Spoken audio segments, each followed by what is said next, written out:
Hello, hi, welcome once again to M5's English language learning program, Let's Speak English. I'm Gav Duncan and I'm here on your TV to help you learn English. Now, are you sitting comfortably? Yes? Good. And are you ready for today's lesson? Yes? Good. Okay. Well, let's learn English together. And welcome to the show. You're looking very good today. You look like you slept well, had a good breakfast, enjoyed your morning, had something fantastic for lunch, had a great start to the afternoon, and are now relaxed and ready, with your brain buzzing like a chainsaw, ready to carve through some more English. Am I right? I think I am. So, you're all ready, and I'm all ready.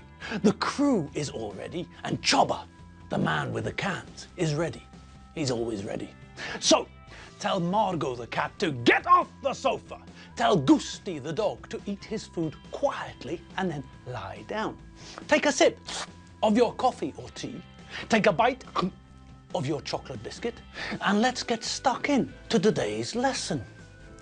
Now, what have we been looking at for the past couple of weeks? Do you remember? Of course you remember. Gods of English don't forget things like that.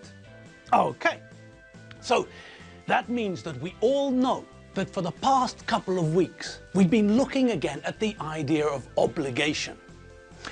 We looked at the idea of strong obligation. We looked at two forms in English that we use to communicate the idea of strong obligation. Have to and must. Okay, all clear on the Western Front. Good. Now, today, we're going to look at some more ways of expressing obligation in English. Are you ready? Yes? Good, because here we go. Okay. Now, we know how to express strong obligation. We know how to tell someone that something is necessary, that they need to do it, that they must do it, that they have to do it. But sometimes we don't want to use a strong form of obligation. Sometimes we do, but sometimes we don't. Okay, so what form can we use to talk about a mild obligation, something which isn't a strong obligation? Well, when we want to talk about mild obligation, we use two terms in English, should and ought to. Now, these two mean almost exactly the same thing, but they're very different from what we learned before. Must and have to are strong obligation. We use must and have to when we're talking about necessity, when we're saying that something is needed, something is required. When you're driving, for example, you are required to wear a seatbelt. It is necessary. You have to do it. You must wear a seatbelt. It's the law. There is very strong obligation here. When we use should and when we use ought to, it's really another way of saying it's a good idea. It's the right thing to do. We use should and ought to give advice. Now, this means that we can use should and ought to in different ways. Firstly, we can use these two to talk about obligation, mild obligation. You should brush your teeth every morning when you get up and every night before you go to bed. And we can say exactly the same thing using ought to. You ought to brush your teeth every morning when you get up and every night before you go to bed. Now, sometimes we can see that should is communicating the idea of mild obligation. But most of the time, the difference between mild obligation and giving advice is very, very small. If we say, for example, you should see a doctor about your leg, or if we say you ought to see a doctor about your leg, we can say that these sentences are communicating mild obligation. But at the same time, we can also say that these sentences are just giving advice. One friend is telling another friend that it's a good idea to see a doctor about their leg. So, we can use should and ought to communicate mild obligation, advice, and saying what we think is a good idea. And most of the time, the three meanings, obligation, advice, and it's a good idea, get mixed up with each other, and we don't know which one is which. This is not a problem. They're very similar to each other. Okay, now let's have a look at the form of these two. Well, let's start with the positive version of should. Should is easy. We start with a subject. I, you, Dave, Chief Mangasutu Butalese. Then we add the word should, and then follow it with a verb in the infinitive without to. We should get Mabel to show us all of that in one of her famous tables. Mabel, Mabel, enable, disable, fable, sable, label, table. Thank you, it's my latest poem.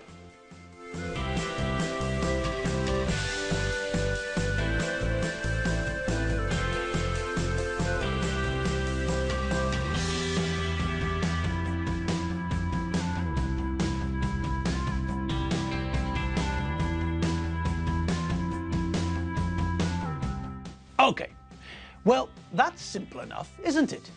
Yes, that's not very difficult at all. We start with a subject, like we normally do. Then we just throw in the word should, and then follow should with a verb in the infinitive without to. Simple. Okay, so what's next? Well, what do we normally learn next? First of all, we learn the positive, and then we start to move in the opposite direction. And so, it's now time to look at the negative. Now, the negative form for should is just as simple as the positive. But what is the negative form of should?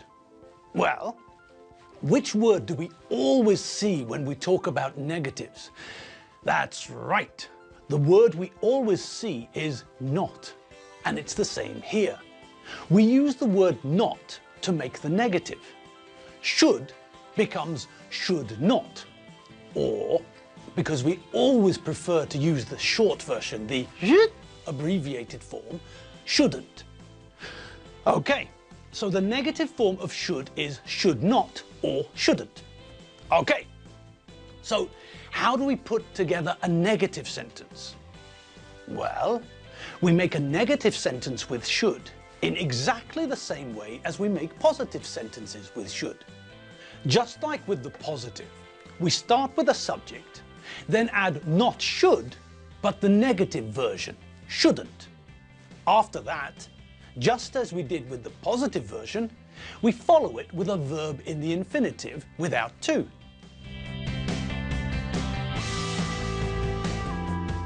Okay. So that means that it's very simple to use should in both the positive and negative forms. Okay, so what do you think we're going to look at next? Well, we've seen the positive and negative forms of should. What's next? Well, what if we want to ask a question with should? Then what do? Well, let's think about how we normally ask questions. What normally happens to the word order? Can anyone remember? That's right. When we make a question in English, the word order changes. Just think about it for a moment. If we take an everyday, normal, positive statement like Zhuji, the brush, thinks Michael Dudikoff is sexier than Yoda, then what do? What do we change to turn that statement into a question? Well, the first thing is the easiest thing. If we're asking a question, we know that we need to put a question mark at the end of everything. Simple. Okay, but what else do we have to do? Well, when we make a question in English, we have to change the word order.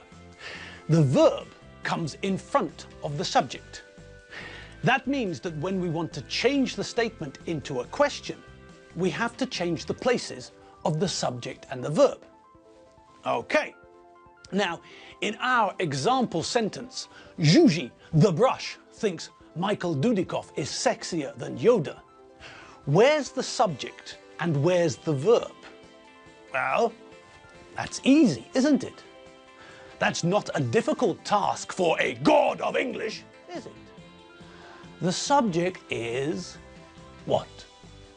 That's right. The subject of the sentence is Zsuzsi the brush. Good. Now what about the verb? Which word is the verb? That's right again. 10 out of 10. In our example sentence, the verb is think. And because the subject in the sentence is Zsuzsi the brush, we're talking about the third person singular. Okay. And what do we remember about the third person singular? That's correct, a-doodle-doo. When we make a sentence with the third person singular in the present simple, we have to add something to most verbs, don't we? Okay. What do we have to add? Does anyone remember? That's right. When we make a sentence with the third person singular in the present tense, we have to add an S to most verbs. I read, you read, but he reads, she reads, and it reads. Remember? So in our example sentence, we can see that we don't use think, but thinks, because the subject we're using, Zsuzsi the brush, is she, the third person singular. Okay, now back to making the question. So we've correctly identified the subject and the verb, and we know that when we make a question, we have to change the order of the subject and the verb. So we start the question with the verb. But how do we ask questions in the present simple? There's something else we need to think about, isn't there? Yes. How do we ask questions in the present simple? There's something else we need, isn't there? Yes. We need what? Who remembers? Yes. Balázs from the corner of the main road and Szabadság utca in Balaton-Szemes. You're right, Balázs, you're not wrong. We need an auxiliary verb. We need a verb to help us ask questions and make negative sentences in the present simple. Is it all starting to come back to you? Does any of this ring a bell? Well, I hope it's all coming back to you. Unfortunately, we've run out of time. So that means two things. Firstly, you've all got some extra time to refresh your memories about asking questions in the present simple in English. And secondly, Enid's gonna kill me. I heard her come in earlier, and now I'm going to have to find her and tell her that there's no time for her section today. Oh dear. I hope Keith's not with her. I saw what Rupert looked like after Keith pecked his face. It wasn't pretty. I took a picture with my phone. Look.